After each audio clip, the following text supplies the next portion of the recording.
ठीक है, रिकॉर्डिंग है, वो लोग देख लेगा बाद में।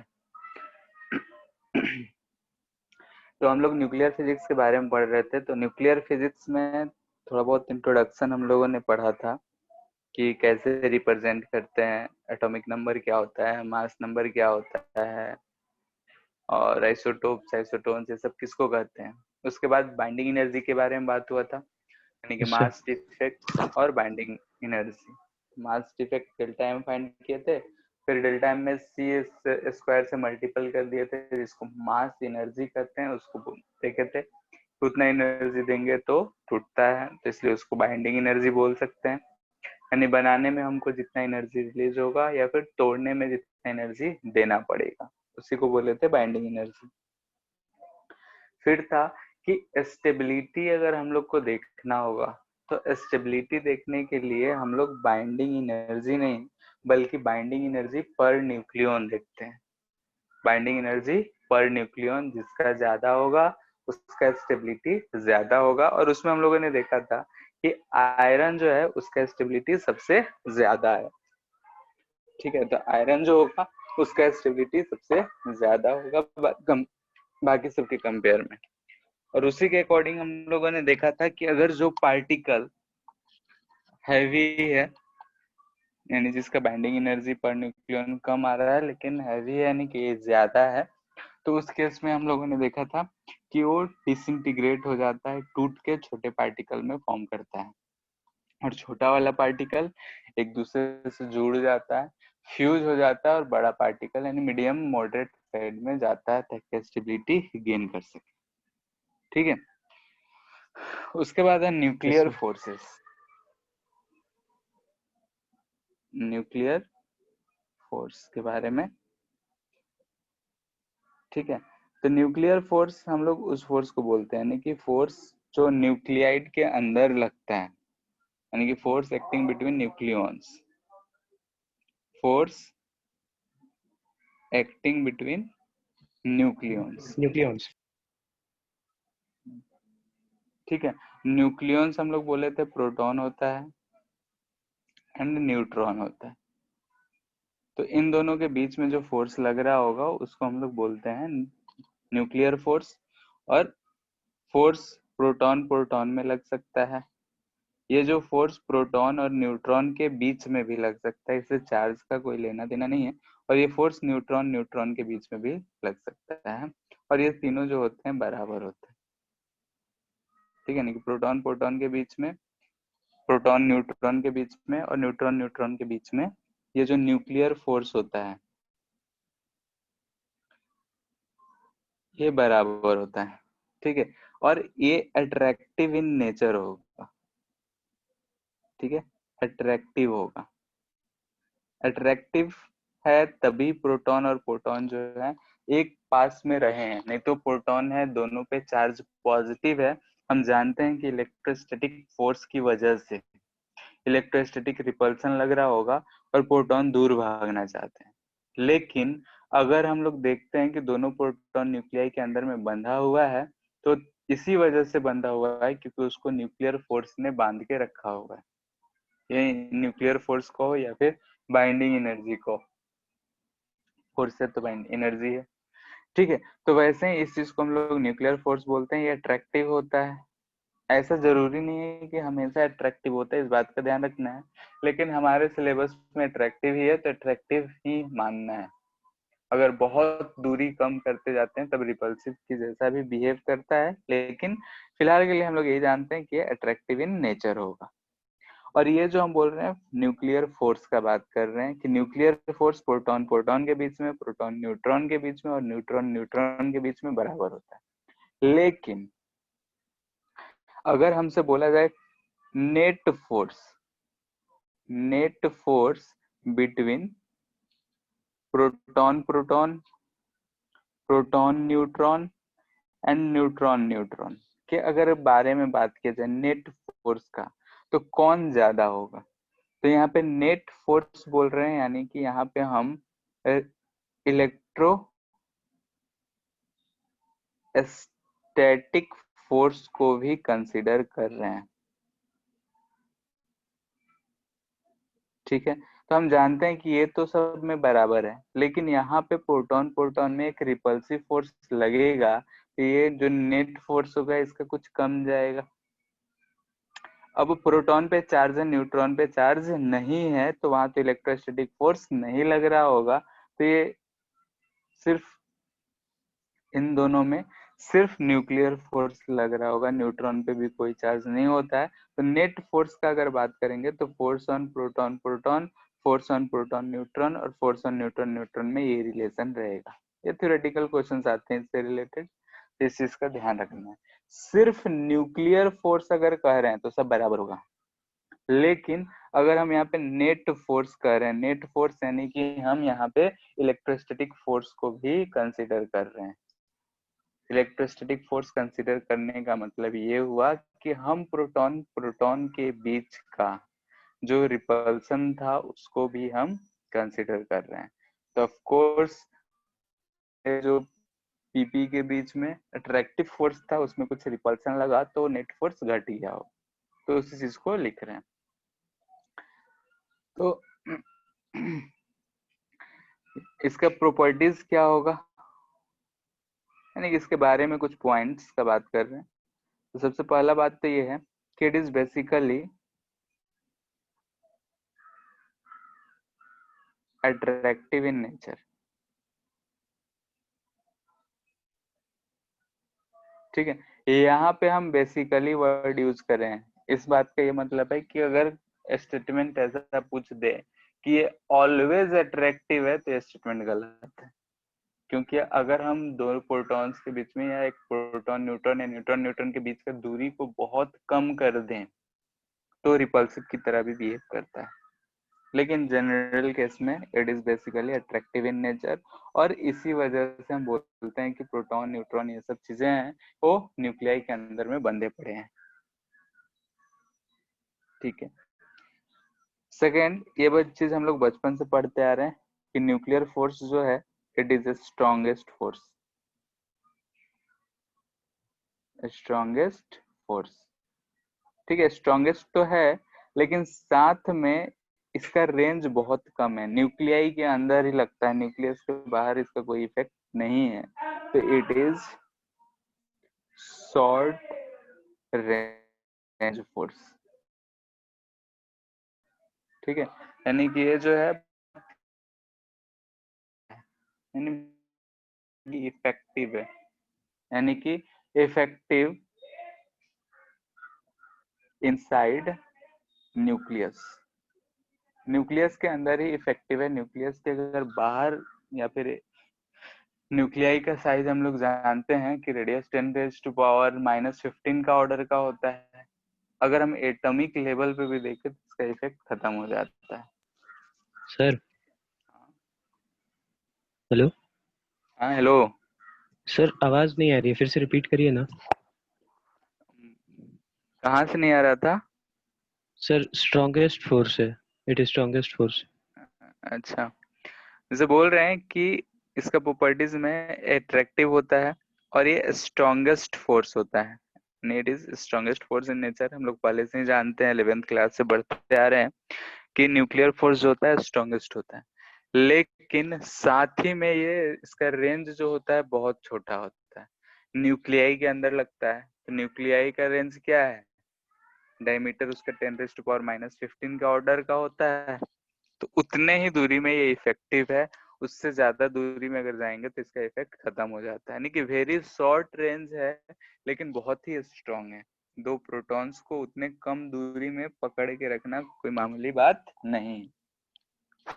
ठीक है, अगर के E square by are square से कैलकुलेट करेंगे तो बहुत ज्यादा वो फोर्स आता है, यानी कि उस इलेक्ट्रोस्टैटिक फोर्स को ओवरकम करके भी ये दो इलेक्ट्रॉन्स को रोक के रखा है, यानी कि इस फोर्स को बोलते हैं स्ट्रॉन्गेस्ट है, लेकिन बहुत ही शॉर्ट रेंज में लाई करता है, यानी कि ये जो फोर्स है ज्यादा दूरी तक वैलिड नहीं होता है, कोई इफेक्ट नहीं होता है।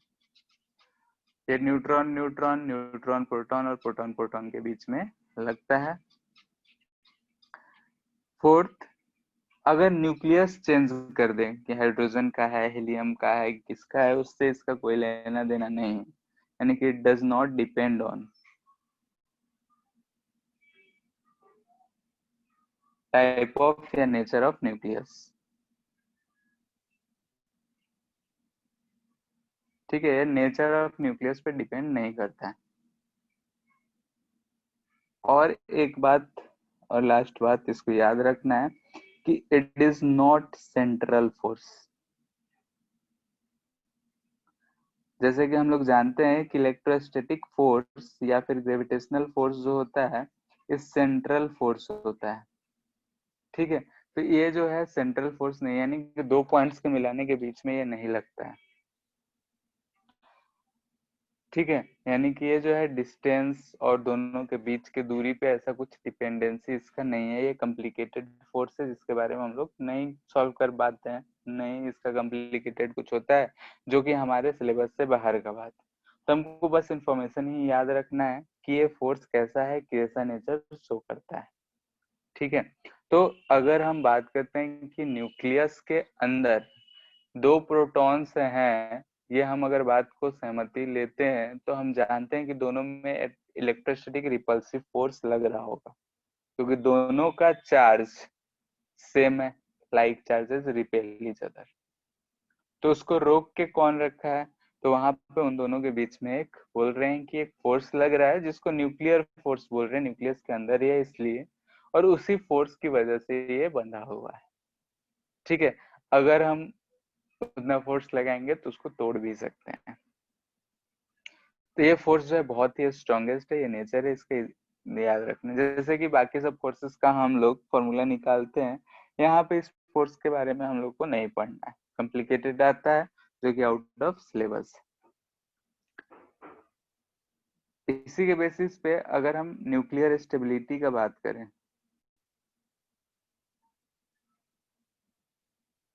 ठीक है, न्यूक्लियर स्टेबिलिटी फोर्स के मैडम के बाद ऊपर ही अगर हम बात करते हैं, तो अगर हम ऐसा देख रहे हैं,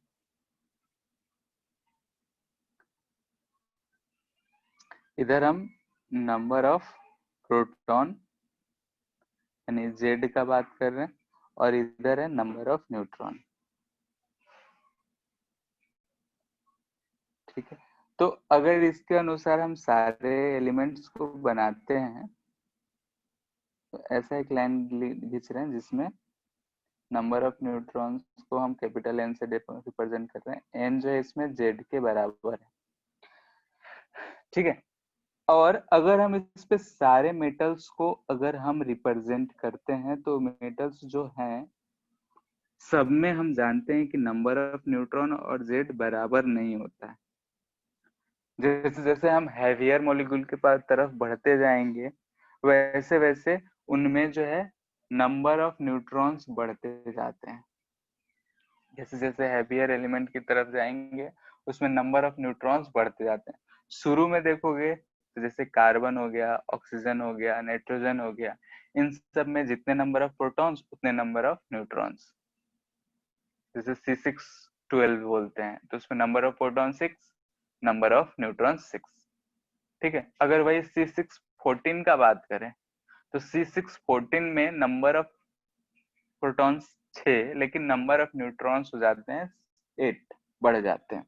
तो उसी के अनुसार एक कर्व ड्रॉ करा गया, तो ऐसा कुछ आया। ठीक है, ऐसा एक्चुअली में ये कर्व नहीं है, बल्कि यहाँ पे मेटल्स जो है ये डिस्ट्रीब्यूटेड है, इसमें ये अलग अलग एलिमेंट्स है। ठीक है, ये अलग अलग एलिमेंट्स हैं, इनको हम इस रीजन में दिखाने के लिए दो लाइन ड्रॉ कर रहे हैं, लाइन नहीं है, ऐसा अलग अलग एलिमेंट्स को रिप्रेजेंट किया गया है। कुछ एलिमेंट्स इधर भी हैं, कुछ एलिमेंट्स इधर भी हैं, और ये सब एलिमेंट्स। ठीक है, और ये जो ऐसा बेल्ट बन रहा है, बेल्ट टाइप का बन रहा है, तो इसको बोलते हैं हम लोग स्टेबिलिटी बेल्ट। ठीक है, यहाँ पे इस लाइन पे n number of protons and number of neutrons बराबर हैं, लेकिन जैसे जैसे हम हैवियर की तरफ जा रहे हैं, यानी कि नंबर ऑफ प्रोटॉन्स बढ़ाते जा रहे हैं, एटॉमिक नंबर बढ़ते जा रहा है, वैसे वैसे देखोगे कि एलिमेंट में नंबर ऑफ न्यूट्रॉन्स की संख्या बढ़ते जा रही है। ठीक है, और इसका रीजन क्या कहा गया? ठीक है, यानी कि अगर हम मोस्ट स्टेबल जैसे कि n/z रेशियो का बात करें तो 1.6 तक up to this nuclei is stable. ठीक है, यहाँ तक स्टेबल, लेकिन इससे ज्यादा हो जाता है, कभी कभी 1 से कम भी हो जाता है। ठीक है, 1 से कम में बहुत कम नहीं, ना के बराबर मिलता है, यानी कि इधर हम एक एक्सेप्शन ही रहता है। ठीक है, मोस्टली जो है 1 इस ऐसा रहता है। ये स्टेबिलिटी बेल्ट है, स्टेबिलिटी बेल्ट की ये लेफ्ट साइड है, ये राइट साइड है। जो स्टेबल है यहाँ तक हमको स्टेबिलिटी मिला है, लेकिन नंबर ऑफ n/z कितना तक। रीजन क्या कहा गया स्टेबिलिटी होने का? Reason for increase in number of protons, number of neutrons for stability। यानी कि ये कर्व जो है एक्सपेरिमेंट से पाया गया, उसके बाद रीजन क्या दिया गया? गंदा से रीजन है। ठीक है, बस हर जगह यही चीज लिखा हुआ है, तो हम लोग भी इसी चीज को बोलेंगे कि जैसे जैसे साइज बढ़ रहा है उसमें नंबर ऑफ जो प्रोटॉन्स है वो बढ़ते जा रहे हैं, यानी उनके बीच में रिपल्सन बढ़ता जा रहा होगा। उस रिपल्सन को न्यूट्रलाइज करने के लिए ज्यादा न्यूट्रल पार्टिकल उसमें हम पुट कर दिए, यानी कि न्यूट्रॉन्स की संख्या इसलिए बढ़ी है। ठीक है, रीजन क्या दिया जाता है? जैसे 100% सेटिस्फैक्टरी रीजन नहीं है, लेकिन अभी तक हम लोग इसी चीज को मानते आए हैं, तो वही चीज लिखेंगे कि अगर हमसे कहा जाए कि इसका स्टेबिलिटी का रीजन क्या है, यानी कि अगर हम ये स्टेबिलिटी बेल्ट बनाए हैं जिसके अंदर जो न्यूक्लियस है वो स्टेबल है, यानी कि उसमें दिख रहा है कि नंबर ऑफ न्यूट्रॉन्स जो है प्रोटॉन से ज्यादा है, क्योंकि ये लाइन जो है नंबर ऑफ न्यूट्रॉन और प्रोटॉन बराबर है, उसके ऊपर जा रहा है, यानी कि नंबर ऑफ न्यूट्रॉन्स ज्यादा है। तो ऐसा स्टेबिलिटी क्यों है? तो कहा गया कि number of neutrons increases to neutralize the effect of electrostatic force between increasing number of protons। ठीक है, जैसे जैसे एटॉमिक नंबर बढ़ रहा है उसमें नंबर ऑफ प्रोटॉन्स की संख्या बढ़ते जा रही है। नंबर ऑफ प्रोटॉन्स की संख्या बढ़ते जा रही है तो उसके अंदर इलेक्ट्रोस्टैटिक फोर्स बढ़ता जाएगा।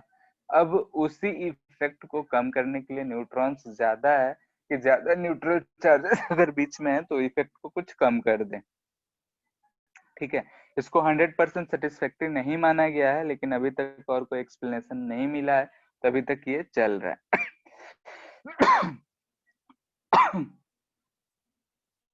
अब यहाँ पे है कि अगर हम इसके राइट साइड का बात करें और लेफ्ट साइड का, स्टेबिलिटी बेल्ट के अगर राइट साइड में कोई एलिमेंट है इधर, तो इसमें नंबर ऑफ न्यूट्रॉन्स की संख्या जो है स्टेबिलिटी वाले के कंपैरिजन में कम होगा, यानी कि इसमें नंबर ऑफ प्रोटॉन्स जो होंगे greater then in stability belt. ठीक है, स्टेबिलिटी बेल्ट में उसमें से ऐसे नहीं लिखते हैं, n/z ratio is less than the stability belt.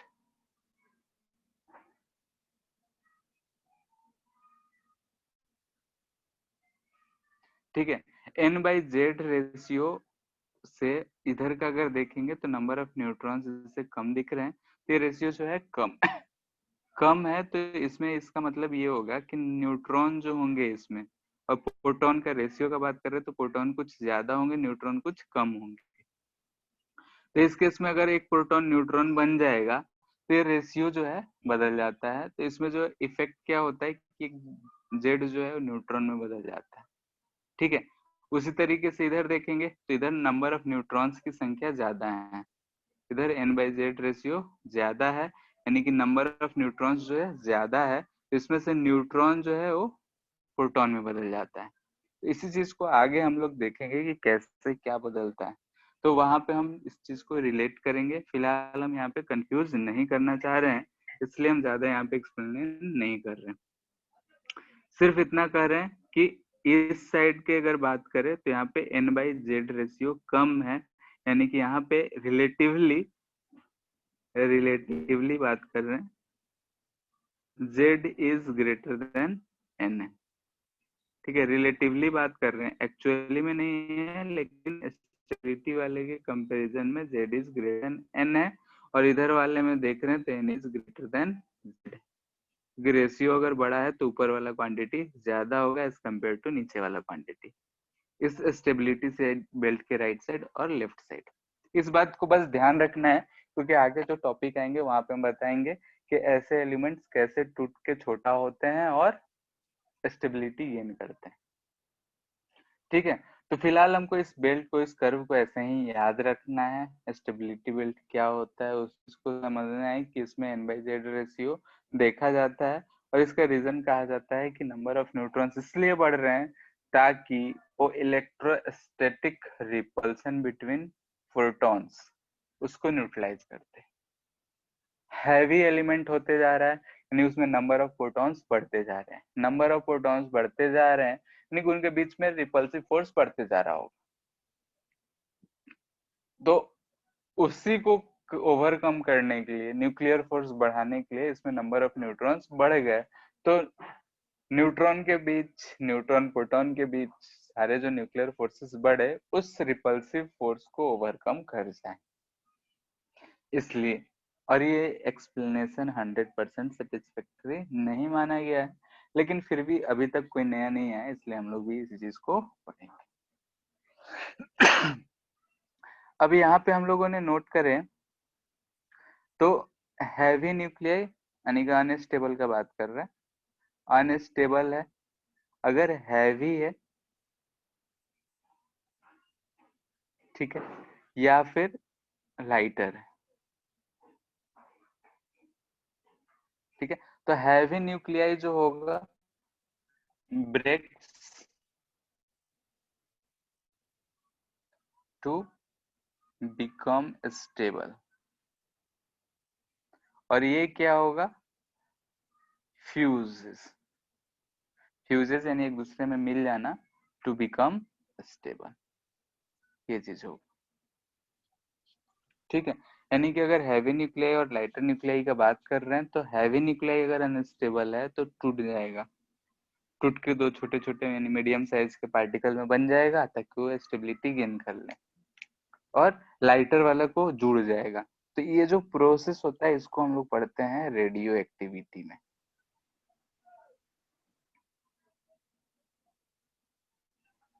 ठीक है, इस चीज को हम लोग पढ़ते हैं रेडियो एक्टिविटी में। तो रेडियो एक्टिविटी हम लोग इसी चीज से शुरू करेंगे।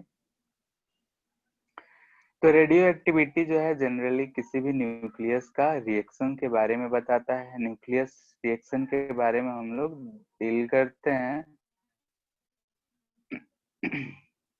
ठीक है, तो रेडियो एक्टिविटी हम लोग को पढ़ना है, क्या होता है, कैसे वो डिसइंटीग्रेट करता है, क्या रिएक्शंस होंगे, वो चीज पढ़ने से पहले हम यहाँ पे कुछ टर्म्स इंट्रोड्यूस कर देना चाहते हैं, जिस तरीके से वो एमिट करता है उस सब टर्म्स।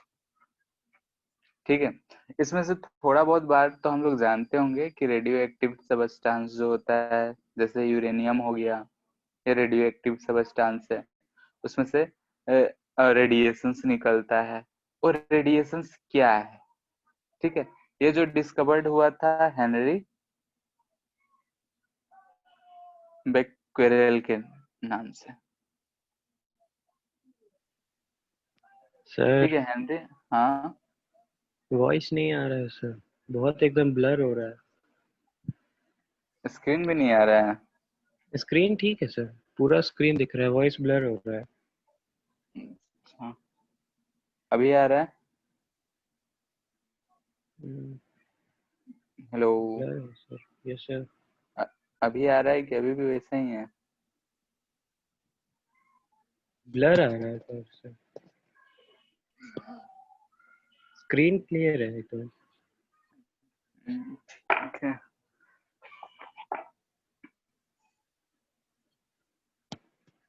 एक मिनट रुको, पोजीशन इसको चेंज करके देखते हैं। हेलो? Yes sir. आया? हाँ अभी ठीक है सर। ठीक है। जैसे रेडियो एक्टिविटी जो है, इसी चीज को बोलते हैं कि अगर न्यूक्लियाई का जो रिएक्शन है उन सब चीज को रेडियो एक्टिविटी बोलते हैं, क्योंकि इसमें रेडिएशन होता है, और रेडिएशन के थ्रू ही जो हैवी न्यूक्लियाई है वो छोटे में बदलता है, लाइटर न्यूक्लियाई मिलता है तो उसमें से भी रेडिएशन ही निकलता है। इन दोनों के बाद जो भी प्रोसेस होता है यहाँ पे, इससे हमको रेडिएशंस मिलते हैं। ठीक है, और इसी सब चीज के बारे में पढ़ते हैं तो बोलते हैं रेडियो एक्टिविटी। ये जो है डिस्कवर्ड किए थे हेनरी बेरेल, इन्हीं के नाम पे। आगे चल के देखेंगे कि रेडियो एक्टिविटी का जो यूनिट होगा वो बेक्वेरेल के नाम से हो। फिलहाल हम यहाँ पे बोल रहे हैं कि स्पॉन्टेनियस जो एमिशन होता है, यानी कि रेडिएशन जो होता है, या फिर एमिशन बोला जाता है। ठीक है, यानी कि जो रेडिएशन या एमिशन जो होता है from unstable nuclei are in the form of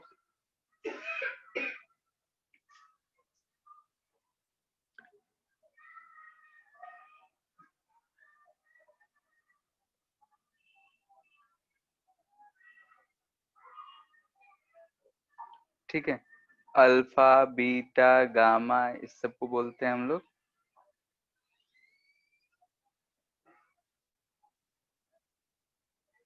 radiation या emission from unstable nuclei is called radio activity. ठीक है, यानी कि जो रेडिएशन निकल रहा है इसी चीज को हम लोग बोलते हैं रेडियो एक्टिविटी। ठीक है, ये डिस्कवर्ड कौन किए थे? हेनरी बेक्वेरल, यानी कि डिस्कवरी किए थे, इसका खोजे थे सबसे पहले हेनरी बेक्वेल।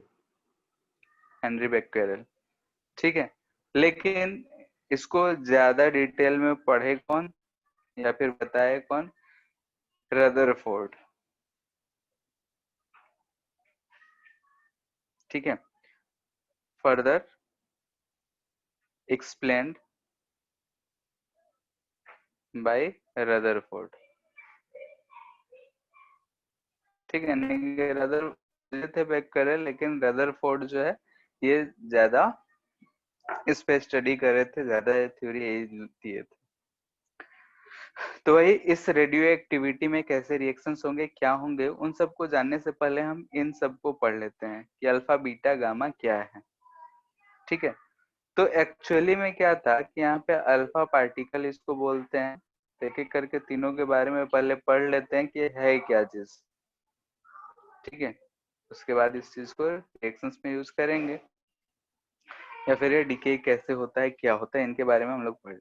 तो अल्फा पार्टिकल जो होता है, शुरू शुरू में क्या था कि जब भी ये पार्टिकल मिला उस समय ये हीलियम के बारे में उतना कुछ, आयोनाइजेशन के बारे में कुछ पता नहीं था, तो वहां पे इस चीज को लोगों ने अल्फा पार्टिकल नाम दे दिया था। लेकिन बाद में पता चला कि ये जो है डबल आयोनाइज्ड हीलियम एटम ही है। ठीक है, बाद में पता चला था कि ये डबली आयोनाइज्ड हीलियम एटम है। ठीक है, यानी कि He+2। Helium atom, double ionised helium atom को ही अल्फा पार्टिकल बोलते हैं। लेकिन उस समय तक इसके बारे में, हीलियम एटम के बारे में कुछ पता नहीं था, इसलिए उस समय इन लोगों ने अल्फा पार्टिकल बोल दिया। लेकिन बाद में जब पता चला कि ये तो यही है, तो नाम को चेंज नहीं किया, अल्फा पार्टिकल तब से चलते ही आ रहा है। तो हम जानते हैं कि ये क्या है, तो ये अल्फा पार्टिकल है। तो इसका अगर मास का बात करें तो मास जो होता है 4 इंटू मास ऑफ प्रोटॉन के बराबर होता है। चार्ज का बात करें तो चार्ज जो होता है इस पे +2e होता है। ठीक है, तो मास इसका 4 टाइम्स मास ऑफ प्रोटॉन होता है और charge 2 times mass of charge of electron होता है। ठीक है, एक्चुअली में अगर एटम का मास का देखा जाता तो हीलियम एटम के मास -2 इलेक्ट्रॉन्स के मास के बराबर होता। ठीक है, लेकिन अप्रोक्सीमेटली हम 4 ही मान लेते हैं, 4 मास ऑफ प्रोटॉन के बराबर लिखते हैं। एक्चुअली में देखा जाता तो जो कैलकुलेटेड मास होता -2 इंटू मास ऑफ इलेक्ट्रॉन होता। इसलिए बोल रहे हैं क्योंकि अगर हम डेल्टा एम कैलकुलेट करने जाए तो वही चीज यूज करेंगे। ये है हमारा हीलियम एटम। ठीक है, तो अगर हम इस चीज को यूज कर रहे हैं अल्फा डीके में, ठीक है, यानी कि किसी एटम से अगर अल्फा रेडिएट कर रहा है यानी कि उसमें से अल्फा पार्टिकल निकल रहा है।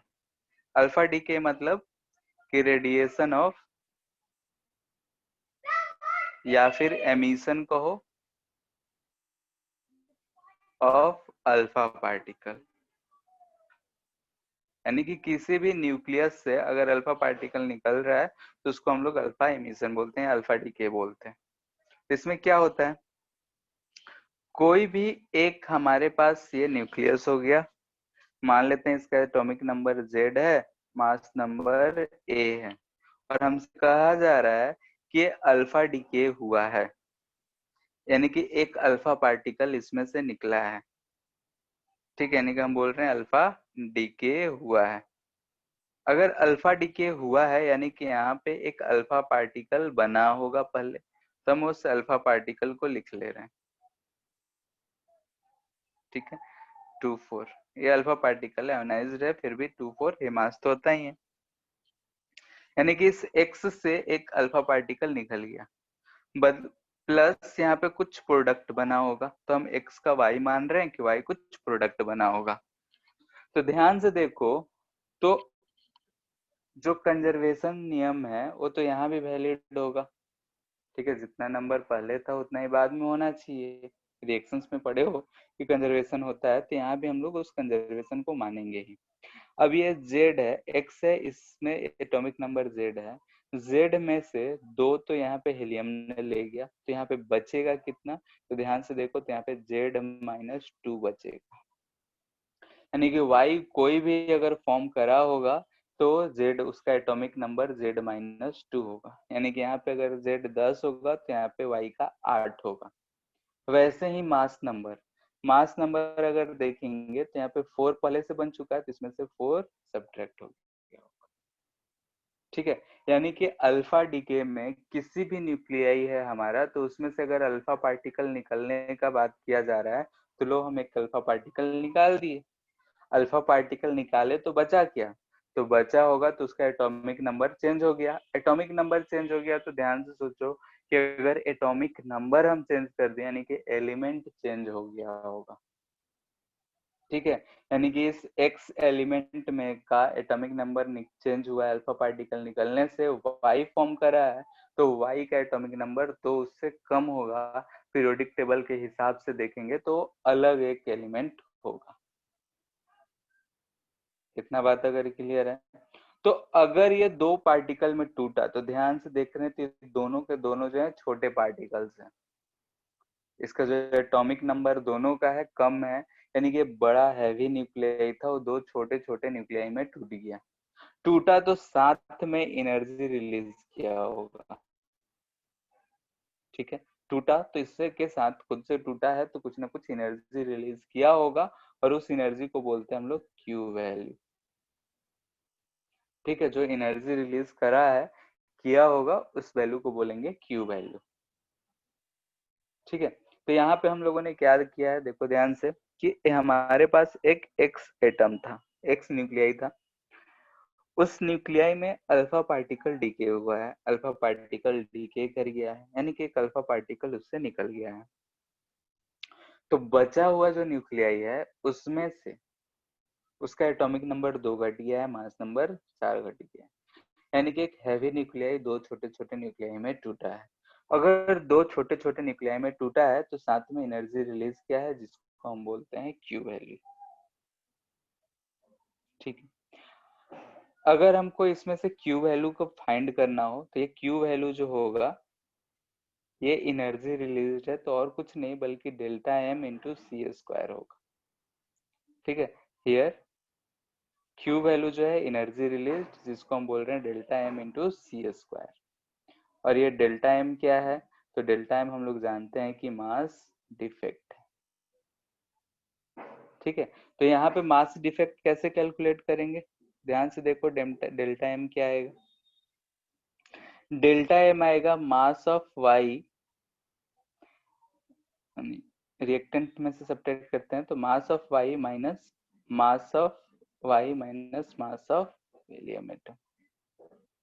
ठीक है, ये आ जाएगा हमारा डेल्टा एम, जो भी एक्स का कैलकुलेटेड मास है, वाई का और हीलियम का जितना है उसमें से सब्ट्रैक्ट करते हैं, यानी कि reactant minus product, mass of reactant minus product करें हैं तो हमको डेल्टा एम मिल रहा है।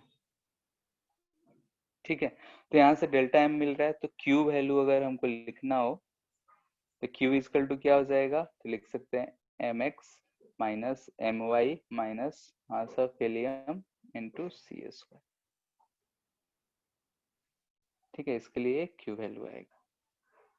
अब एक्स वाई कोई भी एटम, यूरेनियम बोल सकता है, बिस्मथ बोल सकता है, अलग अलग बोल सकता है, कोई सा भी बोले वहां पे हम लोग को ध्यान रखना है। तो उसके एग्जाम्पल में भी हम करेंगे बाद में। फिलहाल अगर हम अल्फा डीके का बात बोल रहे हैं तो उसमें से एक अल्फा पार्टिकल को निकाल देना है। ठीक है, सिमिलरली बाकी सब पार्टिकल को भी देख लेते हैं। नेक्स्ट है बीटा, बीटा पार्टिकल।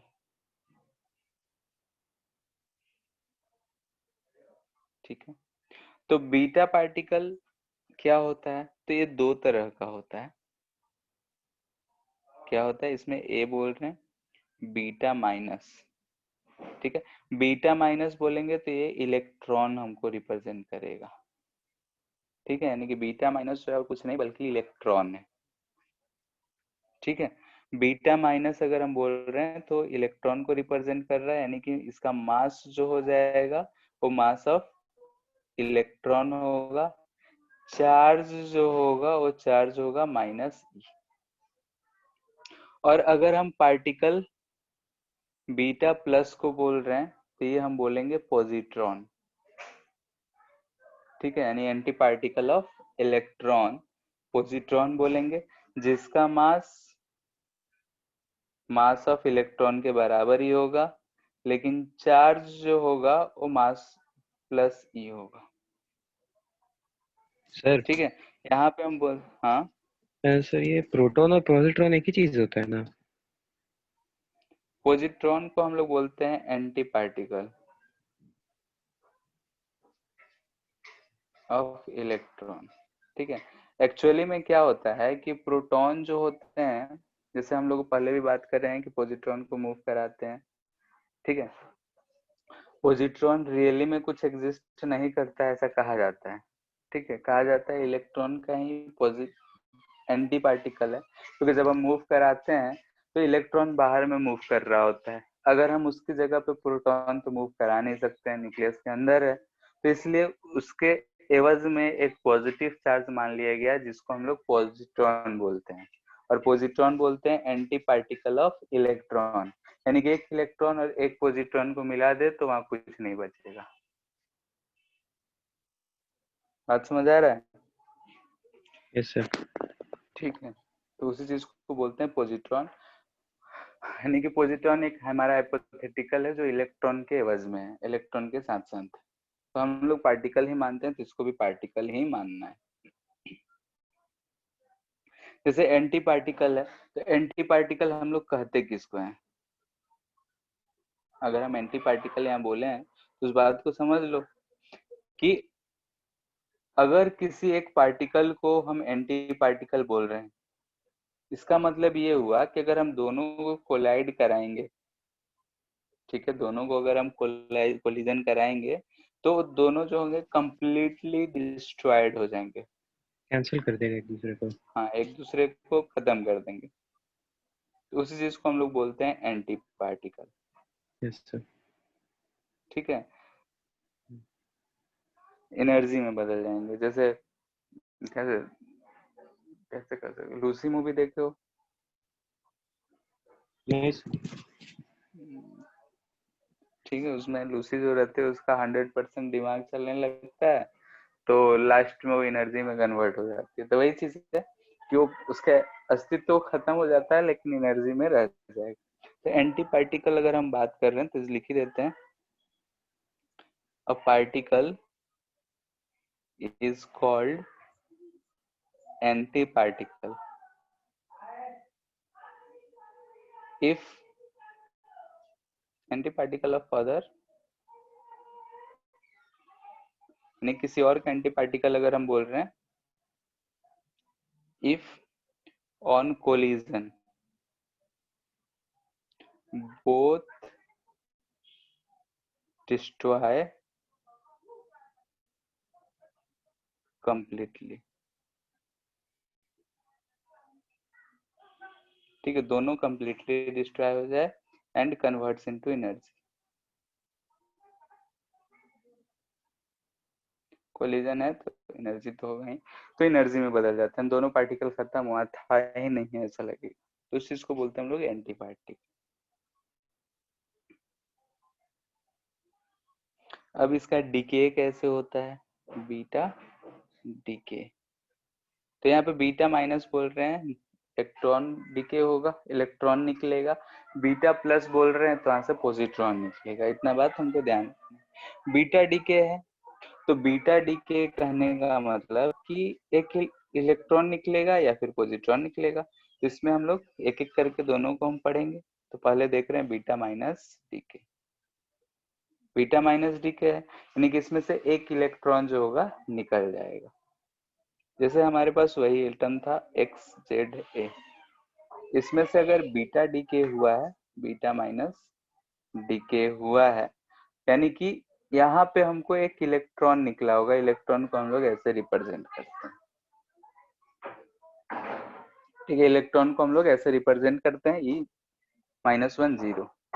अब ध्यान से तुम देख के बताओ, यहाँ पे अगर y बनेगा तो ये नीचे एटॉमिक नंबर सब कंजर्व रहना चाहिए, मास नंबर सब कंजर्व रहना चाहिए। तो नीचे अगर हम देख रहे हैं तो यहाँ पे एक z -1 है तो यहाँ पे +1 करना पड़ेगा, एटॉमिक नंबर एक बढ़ जा रहा है, और यहाँ पे a का a ही रह रहा है। ठीक है, यानी कि इस केस में हमको दिख रहा है कि नंबर ऑफ प्रोटॉन्स जो है बढ़ जा रहे हैं। ठीक है, नंबर ऑफ प्रोटॉन जो है बढ़ जा रहा है, यानी कि n/z रेशियो स्टेबिलिटी वाला में अगर हम देखेंगे n/z रेशियो घट जाएगा। ठीक है, खैर अगर ऐसा कुछ हो रहा है तो यहाँ पे हमको दिख रहा है कि इसका एलिमेंट चेंज हो रहा है, तो कुछ ना कुछ स्टेबिलिटी आया है, तो यहाँ भी क्यू वैल्यू एनर्जी हमको मिलता है, ये क्यू वैल्यू। ठीक है, ये जो है कहीं कहीं पे -1 0 को ये भी लिखा हुआ मिल सकता है। ठीक है, या इधर 0 ही लिख दो बीटा के लिए, माइनस बीटा, तो इसमें कोई दिक्कत नहीं है, इसको यहाँ से इससे रिप्लेस कर सकते हैं। लेकिन हम लोग बोल रहे हैं कि इलेक्ट्रॉन है तो इलेक्ट्रॉन से ही लिखेंगे। तो इस चीज को अगर किसी में से हम बोले कि बीटा डीके हुआ है, तो बीटा डीके हुआ है इसका मतलब कि समझना है कि एक इलेक्ट्रॉन उसमें से निकल गया है। एक इलेक्ट्रॉन निकल गया है इसका मतलब क्या हुआ, यहाँ से ध्यान से देखें तो इसको हम रिप्रेजेंट करें तो हियर एक्चुअली हुआ क्या है। हियर हमको क्या दिख रहा है कि एक जो है एटॉमिक नंबर बढ़ गया है, यानी कि एक प्रोटॉन जो है बढ़ गया। तो बीटा माइनस डीके में इनसाइड न्यूक्लियस, ठीक है, क्या हुआ है, चलो लिख देते पूरा। 1 न्यूट्रॉन कन्वर्ट्स इनटू 1 प्रोटॉन। ठीक है, यानी कि एक्चुअली में क्या होता है कि एक न्यूट्रॉन जो है एक प्रोटॉन में कन्वर्ट हो जाता है। यानी कि हम बीटा माइनस का बीटा डीके अगर हम लिख रहे हैं तो इसके लिए एक न्यूट्रॉन जो है कन्वर्ट्स इनटू एक प्रोटॉन, साथ में क्या निकल रहा है, तो इलेक्ट्रॉन तो निकला ही था, तो माइनस E0। ठीक है, तो इसमें ये रिएक्शन होता है, साथ में हम यहाँ पे बोलते हैं ये बीटा माइनस डीके के अंदर, न्यूक्लियस के अंदर का रिएक्शन अगर हमसे कहा जाए तो हम बोलेंगे कि ये उसके अंदर का रिएक्शन है। ये क्या है, तो इसको बोलते हैं हम लोग एंटी न्यूट्रिनो। ठीक है, एनर्जी को रिप्रेजेंट कर रहा है एंटी न्यूट्रिनो। उसके बारे में भी बताएंगे कि एंटी न्यूट्रिनो और न्यूट्रिनो क्या होता है। ठीक है, उसको एक्सप्लेन करेंगे बाद में। तो यहाँ पे इस चीज को बोलते हैं हम लोग कि ये एनर्जी रिलीज हो रहा है। ठीक है, अब इसके अकॉर्डिंग ही अगर हम इसमें क्यू वैल्यू लिखें तो क्यू वैल्यू के लिए डेल्टा एम लिखना पड़ेगा। तो यहाँ पे डेल्टा एम पहले लिख रहे हैं, तो डेल्टा एम अगर हम ध्यान से लिखेंगे तो हमको क्या मिलता है इसमें, M X minus M Y, और अगर क्यू वैल्यू लिखेंगे तो हमको मिल जाएगा M X minus M Y into C square.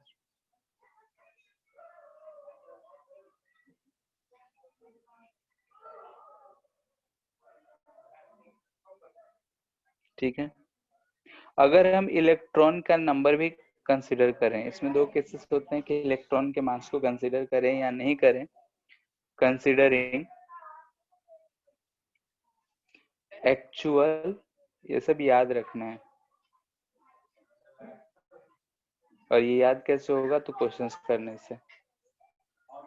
ठीक है, लिखने का तरीका हम पहले ही बताए थे, लास्ट क्लास में हम लोग पढ़े थे।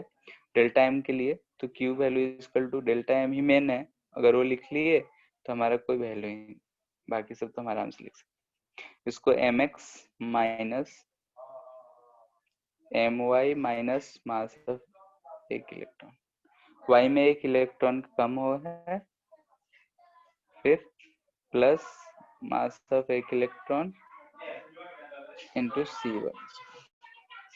ठीक है, एक इलेक्ट्रॉन को अगर हम कंसिडर करके लिखे तो ऐसा लिख रहे हैं। यहाँ से भी अगर ध्यान से हम देख रहे हैं, जैसे इसमें प्लस एक इलेक्ट्रॉन बढ़ जा रहा है,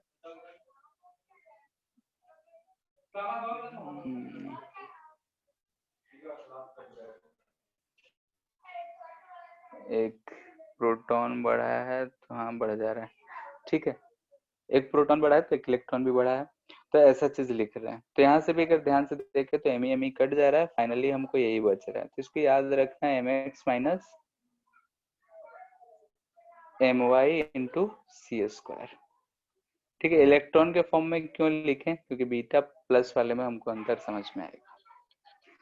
तो ये चीज होता है, हमको मेन होगा इसमें से क्वेश्चन मोस्टली ये कैलकुलेशन वाला पार्ट जो है बहुत कम पूछता है हमसे। ये इक्वेशन हमसे पूछेगा, कोई एक बोल देगा, बोलेगा बीटा डीके हो रहा है, तो ये हमको याद रखना है। और ये चीज याद रखना है कि यहाँ पे जेड में से Z+1 हो जाता है, तो ये भी याद रखेंगे। तो यही होगा कि एक न्यूट्रॉन जो है एक प्रोटॉन में बदल गया, यानी कि एटॉमिक नंबर हमारा एक बढ़ गया, यानी कि बीटा माइनस डीके में हमको क्या मिल रहा है, तो ध्यान से देखें तो 1 प्रोटॉन इंक्रीजेस, एक प्रोटॉन बढ़ जा रहा है, लेकिन मास नंबर सेम रह रहा है। ठीक है, मास नंबर इसमें सेम रह रहा है, लेकिन एटॉमिक नंबर एक बढ़ जा रहा है। ठीक है, तो इस चीज को ध्यान रखना है। ऐसे ही बीटा पॉजिटिव डीके। ठीक है, beta positive decay, beta positive decay यानी कि सिंपल सा बात हमको ये समझ के रखना है कि इसमें से यहाँ पे हमको क्या मिल रहा होगा, एक पॉजिट्रॉन। पॉजिट्रॉन है यानी कि इसका चार्ज जो होगा वो +1 होगा। ठीक है, अगर हम बीटा पॉजिटिव कह रहे हैं तो बीटा पॉजिटिव है तो इसका चार्ज +1 होगा, यानी कि यहाँ पे -1 की जगह +1। यहाँ पे 0। साथ में एनर्जी जो निकलता है उसको बोलते हैं न्यूट्रिनो। ठीक है, ये जो न्यू से लिख रहे हैं न्यूट्रिनो है, उसके साथ एंटी न्यूट्रिनो याद रखना। अब यहाँ मेन प्रोडक्ट क्या बचेगा, तो ये जेड था, यहाँ +1 पहले से है, तो यहाँ पे एक जेड घट जाएगा तभी बराबर होगा। RHS इक्वल टू LHS होना चाहिए एटॉमिक नंबर में भी और मास नंबर में भी। लिख लिए, एटॉमिक नंबर यहाँ जेड है तो यहाँ भी Z-1 +1 जेड ही बचेगा। ऊपर भी देख रहे हैं तो उतना ही बचेगा। तो बीटा पॉजिटिव डीके अगर हमसे कहेगा तो ये चीज फॉर्म करेगा। ये क्या है, साथ में एनर्जी क्यू। जो ऊपर हम यहाँ पे प्लस एंटी न्यूट्रिनो है, ठीक है, तो ये चीज फॉर्म करेगा। यहाँ पे एक्चुअली में क्या होता है, हियर एक प्रोटॉन कम हो जा रहा है, यानी कि इन न्यूक्लियस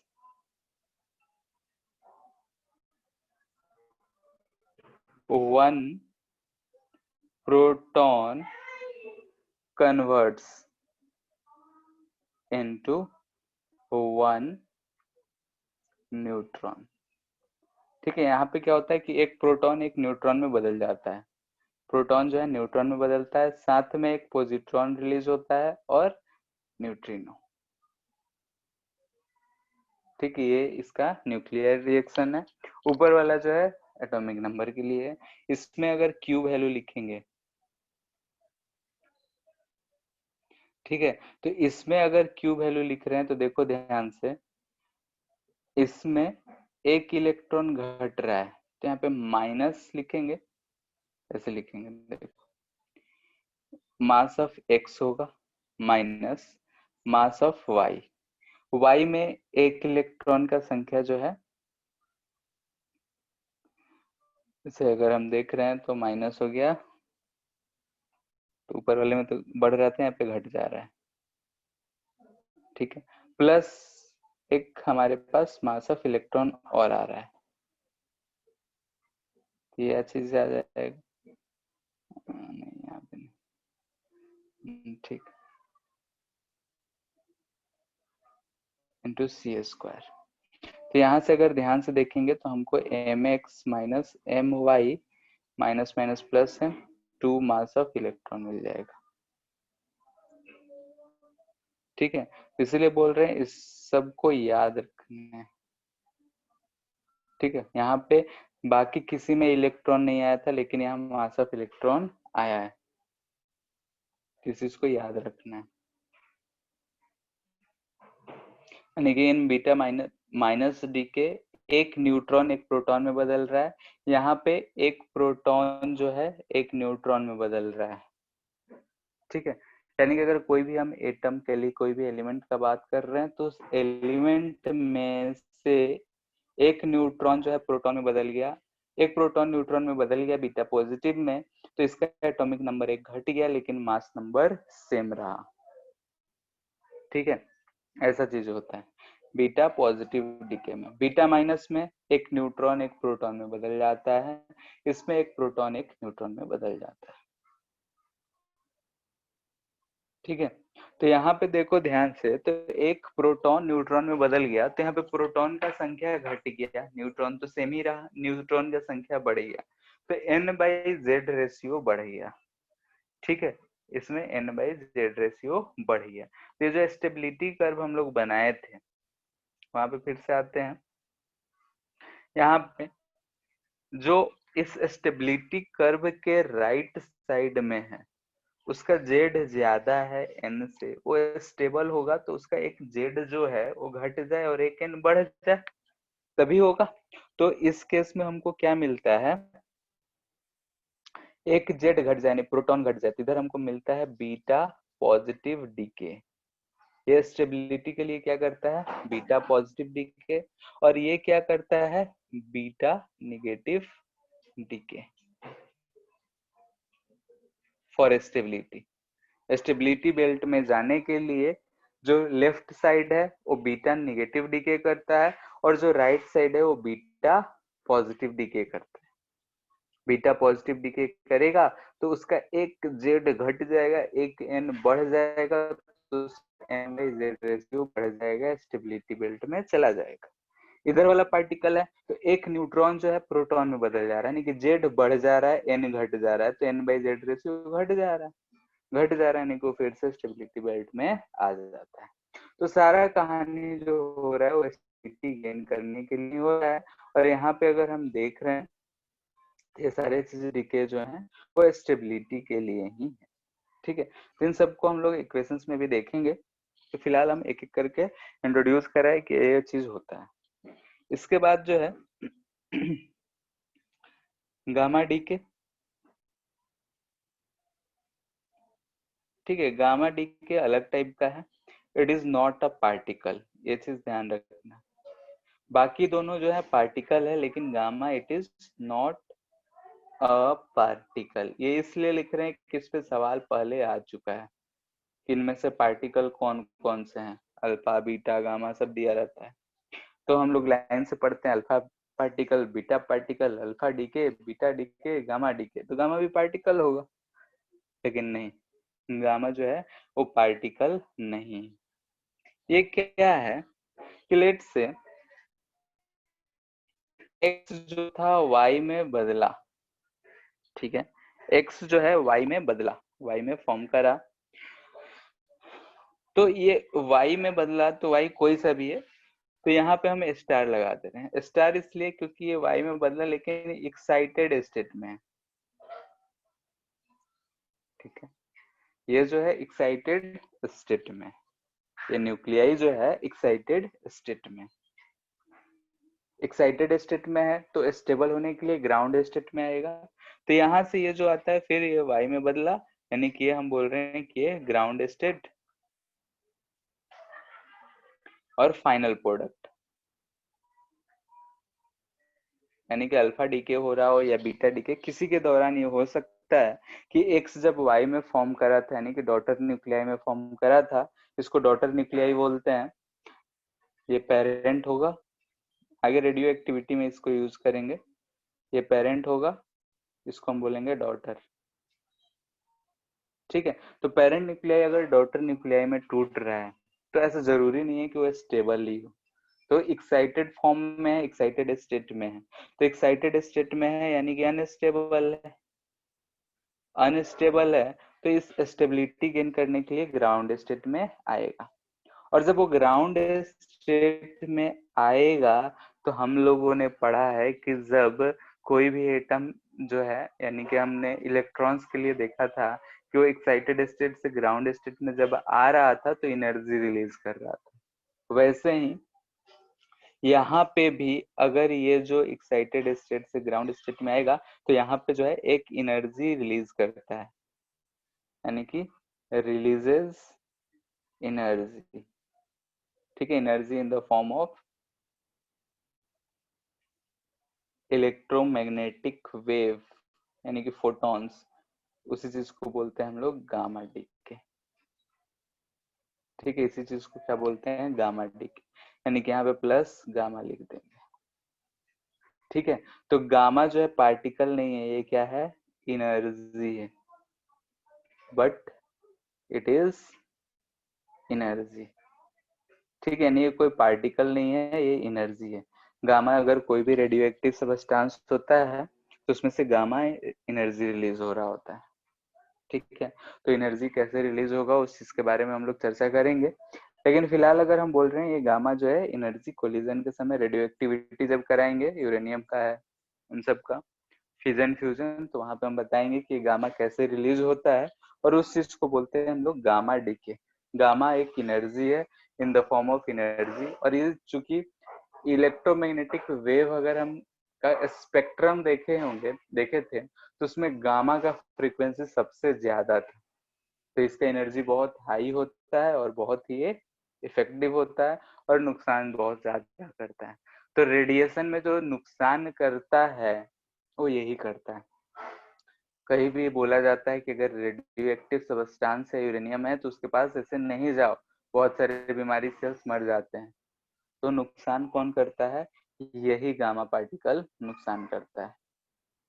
ठीक है, यही जो गामा है यही रिस्पॉन्सिबल है उसके लिए।